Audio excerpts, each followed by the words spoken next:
Thomas, because he did not believe at once, is forever labeled the doubting Thomas.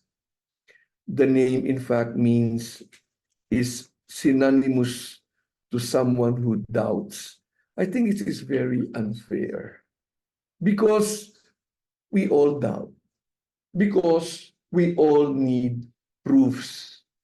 It's a logical thing to want a proof. I think it is not wise to just take people on their word, especially with the amount of false news that is going on. We need proofs that you will pay, that you will return what you got. We need proofs that you really love me. Diba? Words, promises are not enough. And so in society, we have things in place. We have promissory notes. We have collaterals. But what is the proof of love? A promissory note. Is that enough? How do you know a person really loves you? Words are nice, but they can be sweet nothings. The proof of love is the willingness to be inconvenienced, the degree of how much I am willing to go beyond my comfort zone for you. We are 5 and our eldest is a girl and we are all 4 boys.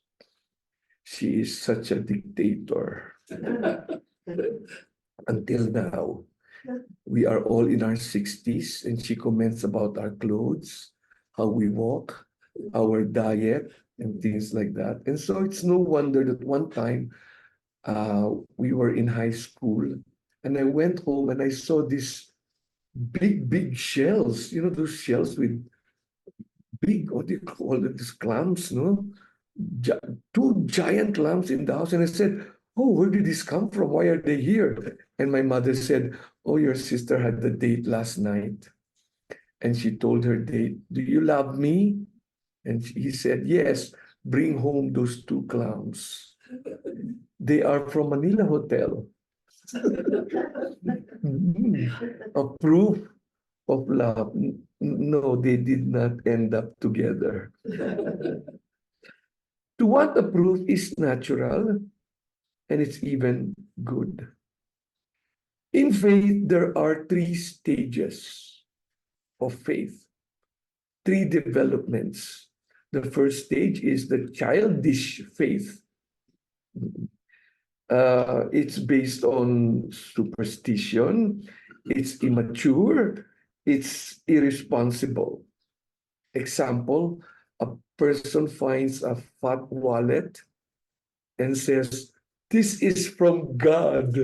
This is answered prayer. And he keeps the wallet, doesn't make an effort to find the owner of that wallet. That's a very childish faith. It's irresponsible. Diba? Like I saw this sign in a church saying that, you know, if you find a cell phone, I can assure you it is not a gift from God. Just because it's in church doesn't mean that. No, so that is the first stage. It is faith based on magic. Many people live and die with this kind of faith. And that is too sad because that faith is so shallow, it cannot endure in difficulties. The third stage is from being childish to childlike. It is with complete, total trust and surrender to the Lord.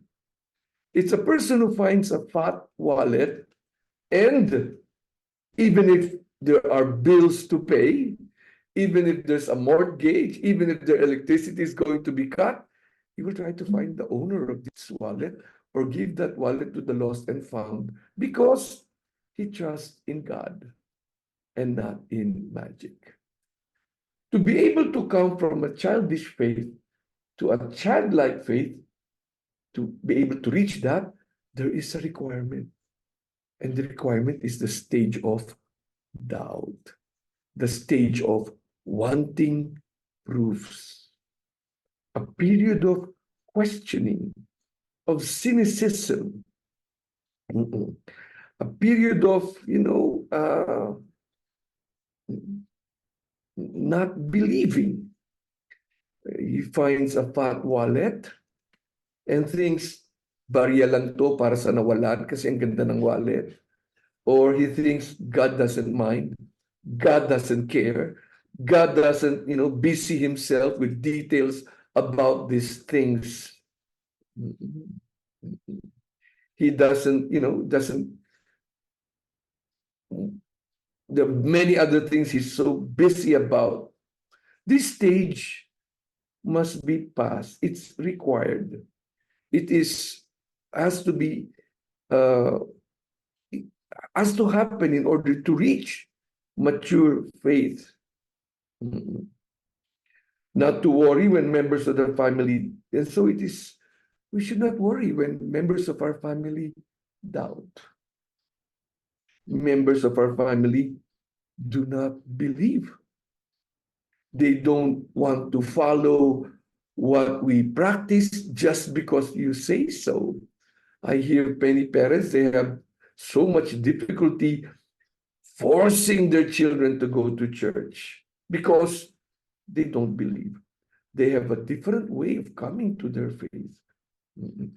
To mature in trust, in love, in faith, there has to be a required period of doubt.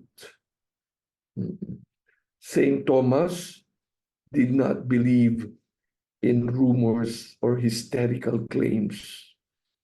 He did not want to subscribe to the emotional desires that create illusions.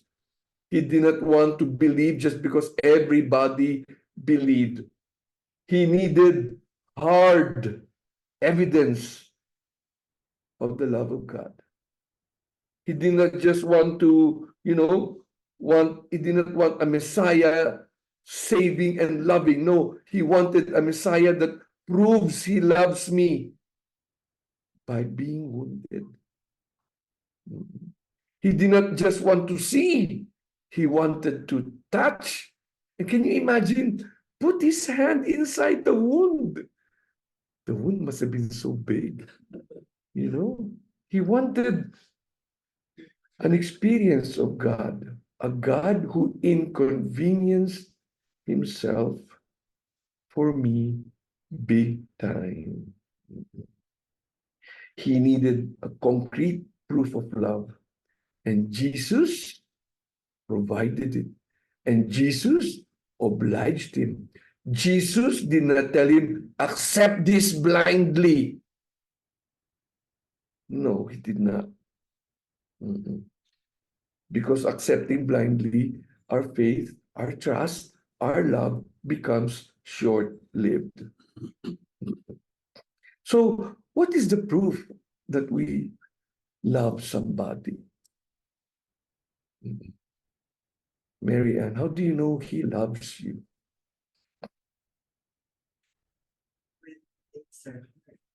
When things are hard. It's so easy to feel I'm loved when we are eating out, watching a movie, traveling, watching concerts. Oh, we're so in love. He loves me.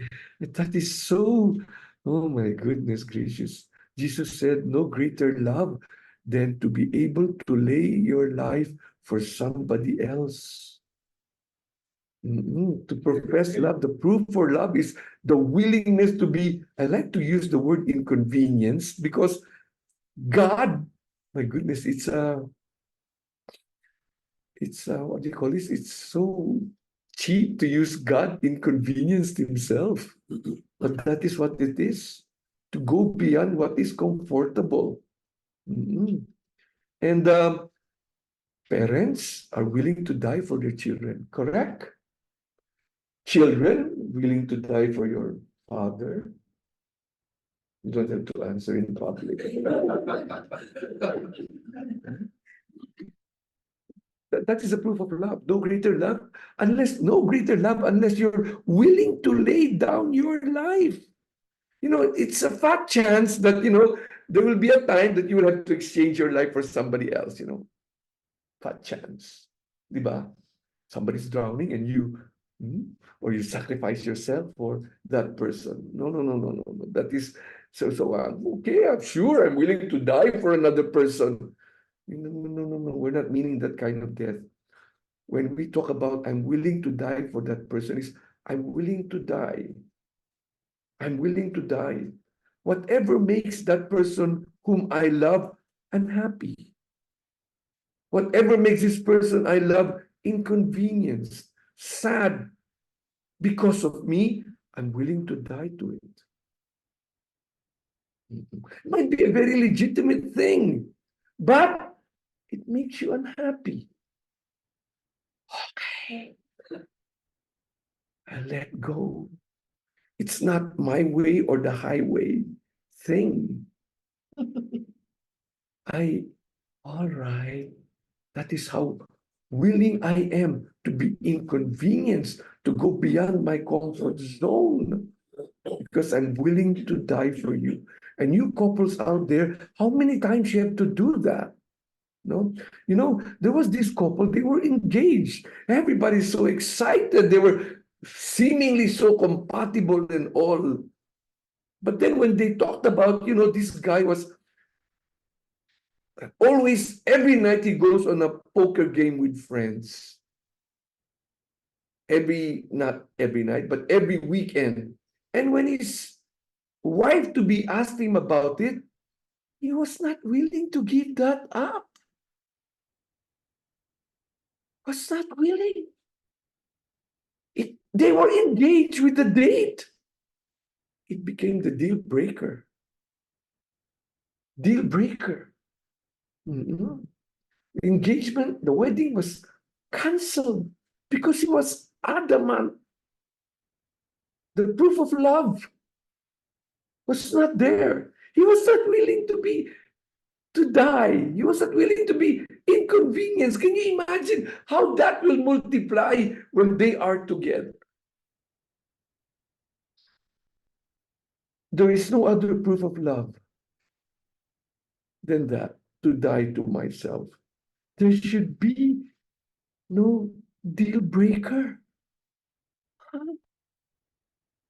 Diba? There's a saying, give till it hurts. That's a terrible saying. If giving hurts, wag na lang. Ay, hirap na hirap ka ba? It's such a violent thing for you. Never mind. Never mind. The only kind of love that there is the kind of love the Lord has given to us. His love, no deal breaker.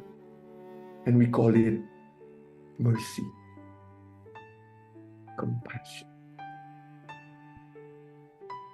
In the name of the Father, Spirit. Amen.